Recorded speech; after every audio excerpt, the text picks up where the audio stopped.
الحمد لله نحمده ونصلي ونسلم على رسوله الكريم اما بعد فاعوذ بالله من الشیطان الرجیم بسم اللہ الرحمن الرحیم۔ عرض یہ کر رہے تھے کہ اخلاص نیت اور اچھی نیت کے ساتھ کوئی شخص اگر عمل کرتا ہے تو ایسا ہو ہی نہیں سکتا کہ وہ ناکام ہو جائے، وہ ہمیشہ کامیاب ہوگا۔ جس پر حضرت عمر رضی اللہ تعالیٰ عنہ کا واقعہ، جس میں ایک عیسائی بادشاہ کو پکڑ کر سپہ سالار نے پیش کیا تھا، یہ سارا واقعہ سنایا۔ اب فقی ابو اللیث سمرقندی رحمہ اللہ، ایک بڑے اللہ والے بزرگ گزرے، ان سے کسی نے سوال کیا، حضرت اخلاص تو ہم بڑا سنتے ہیں، بڑا بول بالا ہے اور بڑا کانوں میں یہ آواز آتی ہے کہ اخلاص اخلاص، اور اخلاص کے ساتھ کیا ہوا عمل، اخلاص والے جو ہے یہ ہدایت کے چراغ ہیں، اچھی نیت والے۔ تو یہ کوئی مشقی عمل اس کا ہو، کوئی ایسی پریکٹیکل ایگزامپل ہو، مثال ہو، جس سے یہ بات ثابت ہو جائے کہ ہمیں پتہ چلے واقعی اخلاص والا یہ شخص ہوتا ہے۔ تو حضرت نے فرمایا بڑا آسان ہے۔ کہا کہ آپ نے کبھی چرواہے کو دیکھا ہے؟ چرواہا، بکریاں چرانے والا۔ فرمایا جی دیکھا ہے۔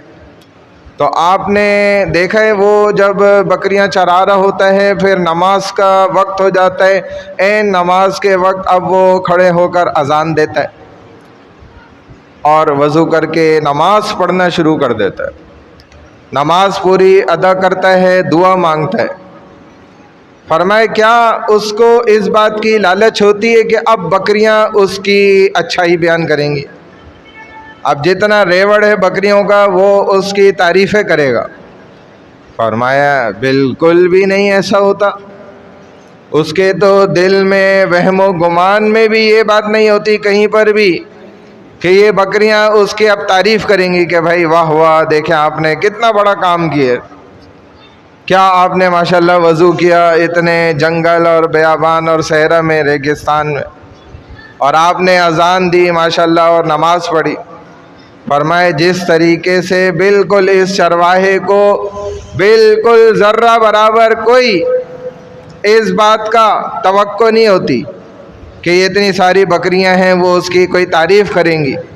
فرمایا بالکل اسی طرح جو اصل اخلاص، خالص اخلاص والا ہے اور نیک نیتی والا انسان ہے، وہ لاکھوں کے مجمع کے اندر عبادت کرتا ہے، بالکل اسی طرح اخلاص کے ساتھ عبادت کرتا ہے، اور اسے ذرہ برابر بھی کسی سے کوئی بھی توقع نہیں ہوتی۔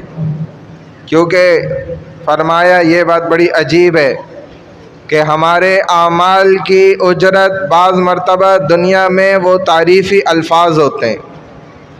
تعریفی الفاظ کیا ہوتے ہیں؟ ہمارے اعمال کی اجرت ہوتے ہیں، پیڈ جس کو کہا جاتا ہے نا، کوئی پیسوں کی سلپ ہو 50,000 لاکھ روپے کی اور اس کے اوپر پیڈ آف کی مہر لگ جاتی ہے، اس کا مطلب ہوتا ہے یہ ادا ہو گیا۔ تو ہمارے جو اعمال ہیں اس کا بدلہ بعض دفعہ واقعی لوگوں کی تعریفوں والے الفاظ ہوتے ہیں۔ اگر انسان وہ قبول کر لیتا ہے تو اتنی بڑی محنت کے پیچھے وہ چند الفاظوں پر راضی ہو جاتا ہے اور اس کے عمل کے اوپر یہ مہر اللہ کی طرف سے لگ جاتی ہے کہ اس عمل کا بدلہ اس کو مل چکا۔ چنانچہ اس پر واقعی احادیث موجود ہیں، واضح اور صحیح احادیث موجود ہیں، جب آپ کتابیں اٹھائیں گے تو آپ کو مل جائیں گی کہ جہنم میں سب سے پہلے داخل کیے جانے والے جو 3 لوگ ہیں نا، یہ کوئی دنیا دار لوگ نہیں ہوں گے، دیندار لوگ ہوں گے۔